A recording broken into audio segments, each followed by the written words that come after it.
Shalom Bapak Ibu yang dikasihi Tuhan, puji Tuhan kita ada di hari Minggu ini. Sebelum kita beribadah, kita akan dengarkan firman Tuhan. Mari kita berdoa. Bapa di sorga, terima kasih kami boleh ada di hari yang istimewa. Kami akan mulai sebelum beribadah mendengarkan firman-Mu kembali. Mari ya Roh Kudus tuntun dan terangi serta pimpinlah hati kami. Agar kami mengerti firman-Mu dan kami dapat hidupi dalam kesehari-harian kami. Dalam Kristus kami berdoa. Amin. Bapak Ibu, firman Tuhan kita terambil di dalam Ulangan 8 ayat 17. Maka janganlah kau katakan dalam hatimu, kekuasaanku dan kekuatan tanganku lah yang membuat aku memperoleh kekayaan ini. Itulah firman Tuhan yang menjadi dasar renungan kita pada hari ini. Nah, tema kita adalah siap juga diberkati. Siap juga diberkati. Bapak Ibu, salah satu sifat merusak atau buruk bahkan dosa yang tanpa kita sadari namun sering muncul dalam diri seseorang yaitu kesombongan. Kesombongan adalah sifat yang sangat dibenci Tuhan. Sifat ini seringkali muncul pada saat seseorang berada di atas atau di puncak karir, saat berhasil atau saat diberkati.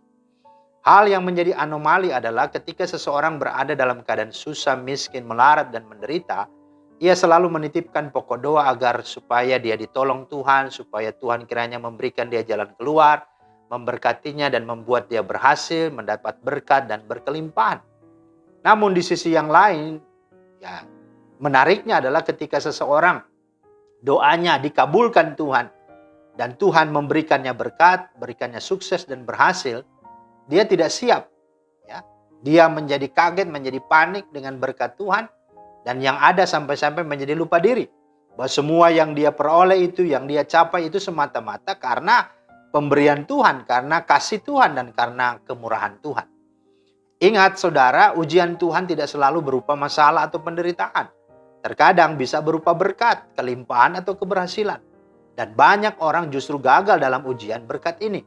Ketika hidupnya biasa saja dan pas-pasan, orang begitu tekun mencari Tuhan dan beribadah kepadanya dengan sungguh-sungguh. Begitu hidupnya berubah, diberkati, kekayaan bertambah, pelayanan berhasil, bisnis makin maju, maka mulailah mereka berubah setia, berubah sikap, menjadi sombong, merasa semua adalah hasil jerih payah dan kerja kerasnya sendiri.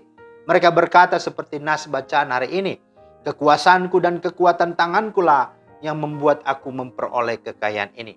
Dengan demikian dalam setiap kesempatan, mereka mulai terlihat bahwa mereka selalu membangga-banggakan dirinya dan mulai menganggap remeh dan rendah orang lain. Nah saudara, penyakit sombong ini juga menular dan menjangkiti pelayan-pelayan Tuhan dalam dunia rohani. Dahulu ketika pelayanannya masih biasa-biasa saja, bila ada orang yang membutuhkan bantuan doa dan sewaktu-waktu dipanggil, ia pasti datang. Begitu pelayanannya berhasil dan namanya mulai terkenal, bila ada orang yang membutuhkan bantuan doa, ya sulit sekali untuk dihubungi dan sulit ditemui. Memang benar tanpa kerja keras, orang tidak akan berhasil dalam setiap usaha dan pelayanannya. Tetapi harus kita ingat, bila Tuhan tidak turut campur dan tidak menghendakinya, maka setiap usaha dan pelayanan kita tidak akan berhasil.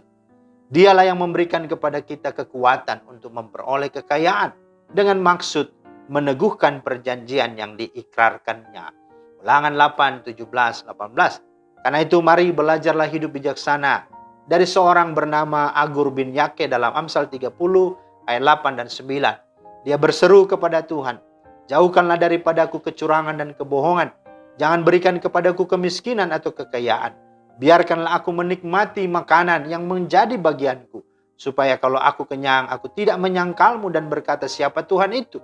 Atau kalau aku miskin, aku mencuri dan mencemarkan nama Allah. Saudara, dikasih Tuhan, jadilah orang yang siap menerima berkat Tuhan. Sehingga dengan demikian, engkau juga akan siap untuk diberkati dan siap juga untuk semakin dipakai Tuhan menjadi berkat bagi hormat, pujian, dan kemuliaan nama Bapa di sorga. Kiranya Tuhan menolong dan memberkati kita untuk supaya kita sungguh-sungguh menjadi orang-orang yang dipakai Tuhan indah dan luas bagi kemuliaannya. Amin. Tuhan Yesus memberkati. Mari kita berdoa. Terima kasih Tuhan atas firman-Mu. Kembali Engkau mengingatkan kami supaya kami betul-betul siap untuk mengalami berkat Tuhan dan siap menggunakannya dan siap menyaksikan dan mempermuliakan nama-Mu Tuhan. Terima kasih Tuhan, ampuni salah dosa kami, bawa kami untuk terus menikmati Engkau, secara khusus hari ini dalam ibadah Raya Minggu, kami bersama-sama beribadah, memuji, memuliakan, dan melayani Tuhan. Demi Kristus kami berdoa. Haleluya. Amin. Demikianlah firman Tuhan hari ini. Selamat hari Minggu, selamat beribadah, selamat melayani. Tuhan Yesus memberkati. Shalom.